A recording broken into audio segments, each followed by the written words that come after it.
আমি কি এমনি এমনি বলি আমার স্বামী হয়েছে ব্র্যান্ডের স্বামী। এই যে দেখেন আমার ব্র্যান্ডের স্বামীর কাজ, দোকান থেকে পলি কিনে নিয়ে আইসে। আর এই যে দেখেন লুঙ্গি ছিঁড়ার মধ্যে থেকে আমি গুপ্তধন বাইর করব এখন। আর এটা সেই গুপ্তধন না, এটার মধ্যে মনে করেন জুতার গুপ্তধন আছে।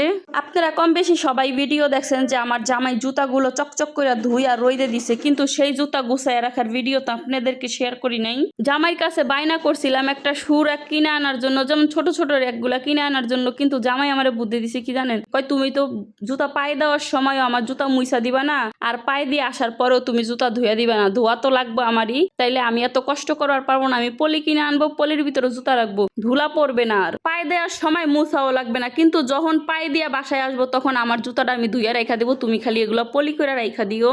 আর যদি র্যাক কিনা র্যাকের উপরে রাহি এই জুতা মনে করো তাইলে ধুলাবালি পইরা যাবে, তখন তোমারও ভাল লাগবে না, তখন আমারও ভাল লাগবে না। তাই তুমি এক কাজ করো, আমি পলি কিনা দিছি, এই পলির মধ্যে জুতা রাখো। যাই হোক, এই পলিগুলো আপনাদের ভাইয়া অনেক আগে আমারে কিনা দিছে, কিন্তু আমি তো আশায় আসছিলাম যে আপনাদের ভাইয়া জুতাগুলো ভরবে, কিন্তু না, 5-6 দিন অপেক্ষা করলাম, সে দেখি ভরে না। তাই বাধ্য হয়ে আজকে আমি নিজে পলি করে ফেলাইলাম জুতাগুলা। আর এখানে এই যে আমার এক জোড়া পুরান জুতা আছে, এই জুতাগুলো আমি পায়ে দিতে পারি না আর কি, যখন পায়ে দিয়ে রাস্তা দিয়ে আড়ি তখন কেদা বালি পানি জুতার উপরে উঠা যায়, বিরক্ত লাগে। এই জুতাগুলা বাদ দিয়ে ফালাবো বলছিলাম, কিন্তু মায়া লাগে, জুতাগুলো ফালাই দিতে পারি না। তাই এই যে পলির মধ্যে রাইখা দিব আর কি, দেখা দেখা পরানটা ঠান্ডা করব। টাকার জিনিস ঘরে পড়া থাক, তাও কিন্তু রাস্তায় ফালাই দিব না। যাই হোক, রোজার ঈদের ভিতরে আপনাদের ভাইয়া আমাকে জুতা কিনা দিছে, কিন্তু কুরবানিতে আপনাদের ভাইয়া আমাকে জুতা কিনা দেয় না আর কি পছন্দ করে।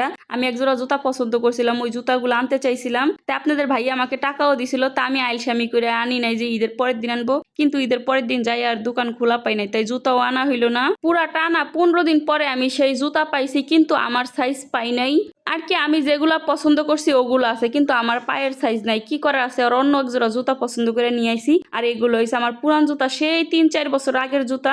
তাই 3-4 বছরের আগের জুতা আমার কাছে আছে, কিন্তু রোজার ঈদে যে জুতাগুলো আমি কিনছি ওই জুতাগুলো আমার কাছে এখন নাই। এখন ওই জুতাগুলো আমার শাশুড়ির কাছে, ওই জুতাগুলো আমার শাশুড়ি পছন্দ করছে। আমি বলছিলাম যে আমি নতুন দেখে কিনা দিব, কিন্তু তার হাতে সময়ও ছিল না, আর বলতেছে কিনা লাগবে না, আমার এইগুলোই দিয়ে দে। কিন্তু নিচে তো নিচে সে আমাকে বারবার খালি জিজ্ঞেস, তুই রাগ করছস, রাগ করছস? রাগ করবো কেন, একজোড়া জুতা পছন্দ করেছে, সে নিচে তো খুশি হওয়ার বিষয়। যাই হোক, দেখেন এই যে এই জুতাগুলো আমি নতুন কিনছি, কেমন হয়েছে অবশ্যই কমেন্ট করে জানাবেন। আমার কাছে তো অনেক বেশি পছন্দ হয়েছে জুতাগুলা, আর আব্দুল্লাহর বাবা অনেক পছন্দ করছে আর কি, এগুলা রাফ ইউজ করা যাবে।